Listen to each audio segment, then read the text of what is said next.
Howdy howdy, hot dog. Let's check out some hot dogs. We'll look across vendor stands around the world and discover the lowest rated hot dogs. This is the most hated hot dogs in the world. And obviously, if you do like these particular hot dogs, please don't take my riffing to heart. I'm only poking fun at the hot dog and certainly not you for liking it. I've tried to base this list on polls, reviews, and websites, but everyone's opinion can vary and that's okay. Anyway, let's begin. No, I'm not gonna juggle hot dogs. Number 8. The slaw dog.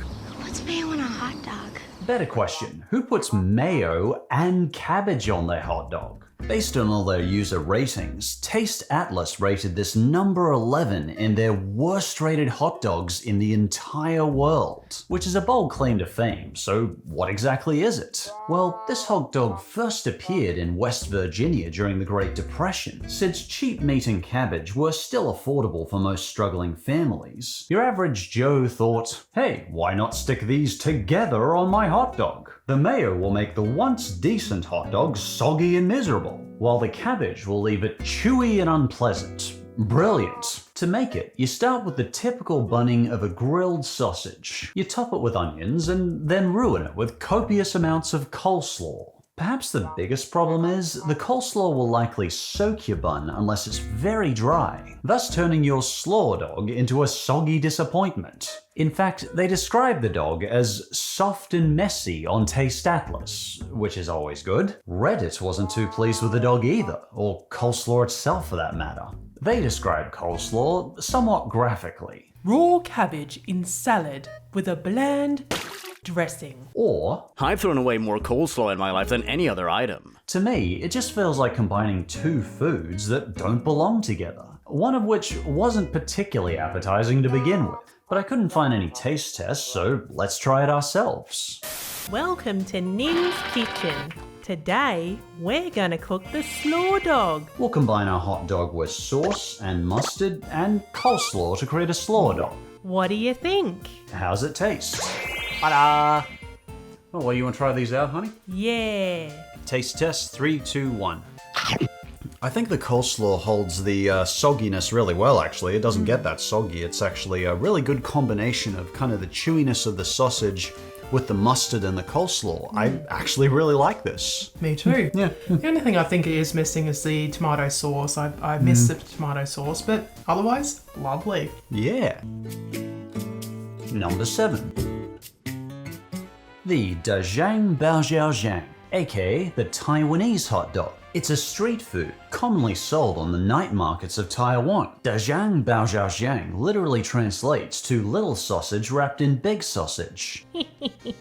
Sounds naughty. Well, it's not. It's a smaller pork sausage wrapped within a large, sticky, wet sausage.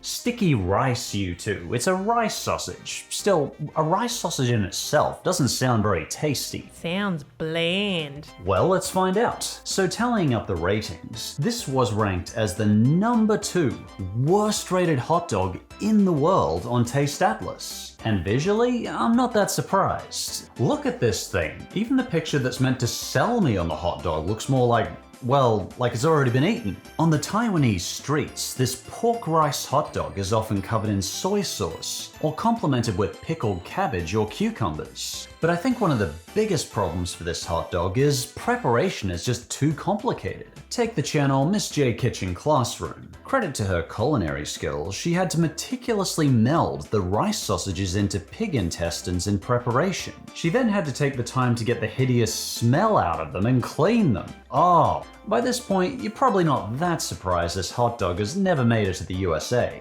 Yes, back in the olden days, every sausage was made of animal intestines. But having to prepare the rice into animal intestines yourself is probably not going to win over many Westerners. But prep aside, how does this unusual hot dog taste? Well, luckily, Tiffany tried this one out on the streets of Taiwan, and her Dajang Baojiaojiang was made the traditional way with pig intestines. Let's see what she thought of it. Not as sweet as I expected. You can taste the alcohol that they use in it. They use alcohol in the hot dog to disinfect the pig's stomach. In this case, they use rice wine. But I think that's all part of the Dajang's unique fragrance. But to get much flavor out of it, Tiffany had to use a lot of sweet sauce and soy glaze. And given how much most of us Westerners love our sweet, this also may explain why it's never made its way to Western shores. The sausage had an intense chewiness to it too, much chewier than your typical ballpark hot dog. Overall, I think the Dajang Baojiang is a complex hot dog and absolutely has cultural value, but I can certainly understand why this dog doesn't have many fans outside of Taiwan. Number 6. Bar S hot dogs. Let's step out of the streets for a moment and into the grocery aisle. Because despite Bar S selling more hot dogs per year than any other brand, they're also slammed as the absolute worst grocery hot dogs. They probably sell the most because they're almost always the cheapest hot dog available. But so many websites just thought these were terrible hot dogs. For example, this is what they said on Reddit. Bar S is absolutely the worst. Oscar Mayer's a butt. However, they're still better than Bar S dogs. Yuck. I don't think I've ever had a worse hot dog than Bar S. But they used to be even worse. Nowadays, they are okay, burnt and covered in whatever you have to mask the bland, salty loaf. In their taste test, Mashed ranked Bar S as their absolute worst hot dog. And Pure Wow ranked it as the worst hot dog among 13 other hot dog taste tests. And Uproxx just described them as unmitigated disasters. Okay, so we get they're hated, but how do they taste? Like crap. Yeah, but let's use our words and describe the taste. Crappy. Well, what about texture? According to Thrillist, These dogs somehow manage to taste dry and wet at the same time. They're more akin to a hot dog flavored mousse. The interior of these dogs were a scientific marvel in texture, best explored by no one. Mash said when they were cooked in the microwave they gave off a wretched smell. And they had a filmy texture once they entered the mouth. Ugh. They didn't care much for the texture on Reddit either. I couldn't even get through this one. It's like hot dog jello. Oh, these sound revolting. Apparently the more expensive all-beef version is better, so when you're at the grocery store, maybe consider something a bit more mid-range than the cheapest hot dog. And number 5. Tinderbridst. Alright, number 4.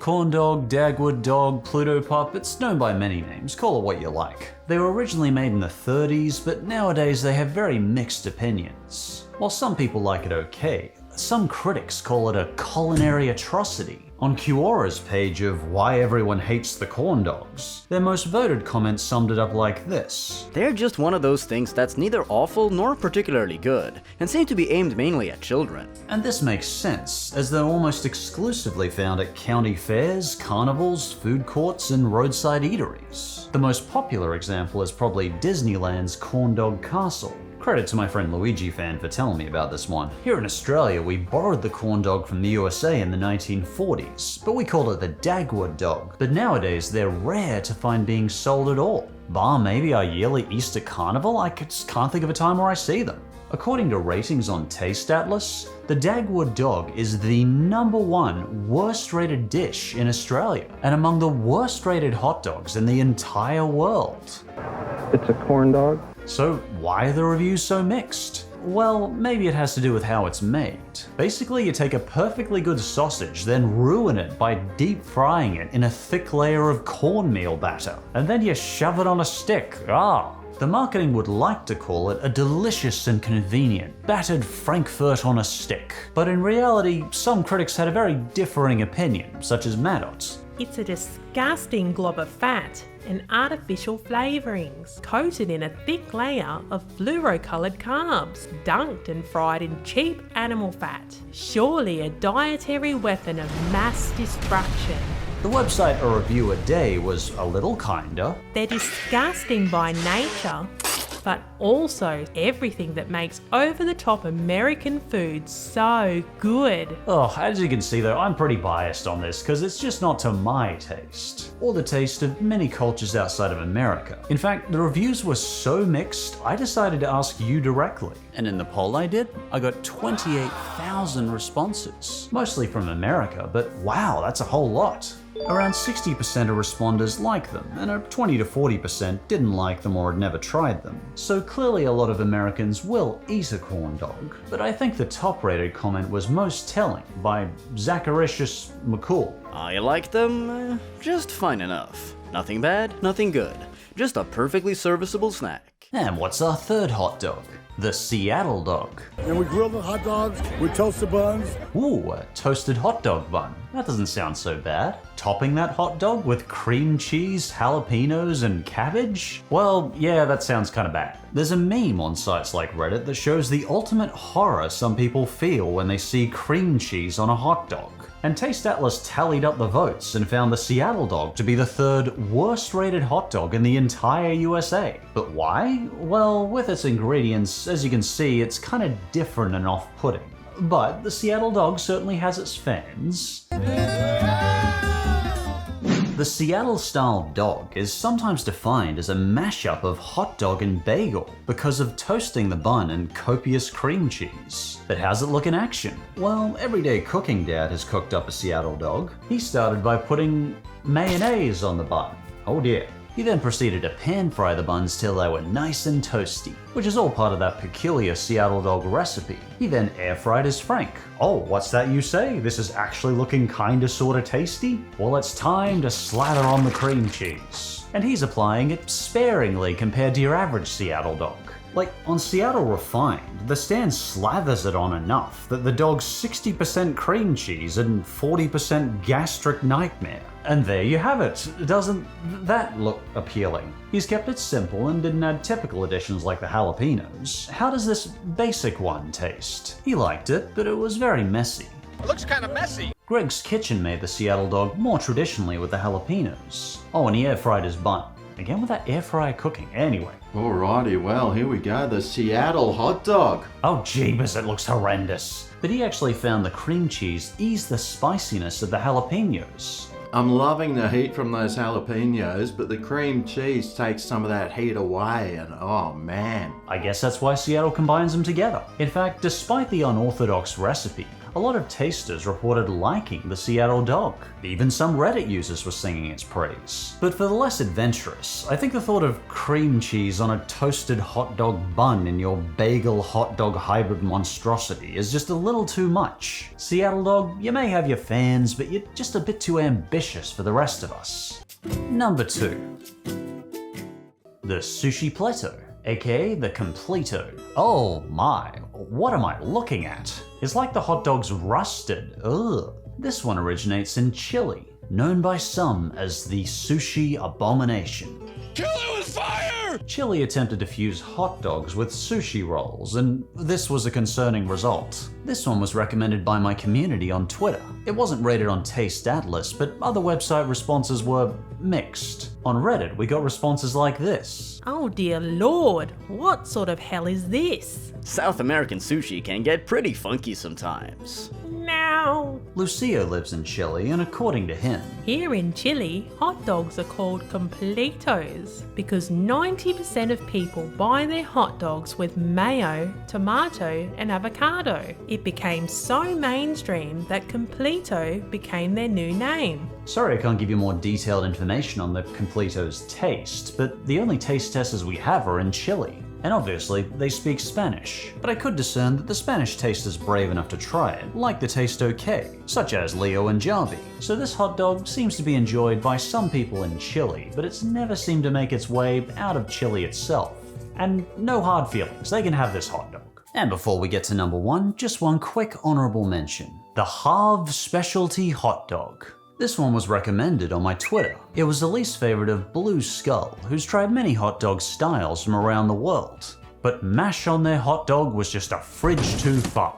It basically consists of grilled hot dog with mashed potato and mustard or ketchup. That's it. I think this one was made popular by that FNAF guy. I don't watch him myself, but it's that Swedish guy popular on YouTube. Oh, you mean me? Oh dude, I wish it was you. Ooh, was it me? Honey, you're not even Swedish. Anyway, since Smiley Hairface already popularized this one, it was actually pretty easy to find taste tests. But I kept this an honorable mention because most taste testers seem to enjoy it. 10 out of 10. I would really recommend this. Mwah, mwah. And frankly, I love mashed potatoes and tomato sauce, so I'm sure I'd enjoy it too. Anyway, on to number 1. Alrighty, what's our number 1 hot dog? The Pulse Med Lompe, aka the Norwegian hot dog. Honey? Let me guess, it looks naughty. Yeah. Well, fair enough, yeah, it does. A staple since the Middle Ages, Norwegians eat on average 120 sausages per year. It's known by some as the hiking companion. Hot dogs are the Norway national snack, so you'd think they do a mean hot dog. And at least their reindeer hot dog is well loved. But according to ratings from Taste Atlas, their Pulse Med Lompe is not a favorite. Basically, Med Lompe is Norwegian for with a potato pancake, which is accurate. The hot dog bun is a soft flatbread made of potatoes. Sometimes the Norwegians will also wrap the sausage in bacon or cover it in raw onions or chorizo. A specialty is filling their hot dogs with shrimp salad. Ugh. It's not my thing personally, but I do like the idea of a potato-based flatbread for my hot dog. So why the shoddy reputation? What is it like to people outside of Norway? Well, I think Life in Norway made a good point in their review of Pulse Med Lompe. To many Americans, the Norwegian hot dog may be quite bland in flavor. So the American sweet tooth might need to use a lot of toppings to be satisfied with this hot dog. It's a divisive dog that tourists tend to either love or hate. Try it and love it forever, or make a face and never order it again. At the very least, it will give you a story to tell. And if you've got some hot dog comments or you'd like to request a video or just say howdy, feel free to leave your thoughts in the comments below. It's always good to hear from you. And as always, thanks for watching. And we'll see you next time. See ya. Bye. There are a ton of good member questions this week. The first one's from Sergeant 16-Bit. Can we hear your Emperor Palpatine impression? Your friends will die. I am the true Palpatine, Rey. I loved it. I really liked Mewtwo Shadow FNAF Girl's question too. Did you ever get food poisoning from any foods or restaurants? Oh yeah, I got the worst food poisoning on prawns when I was a kid. I remember I also got food poisoning from a double cheeseburger I had at Burger King once, but I've never got food poisoning from there since. Thanks for the questions.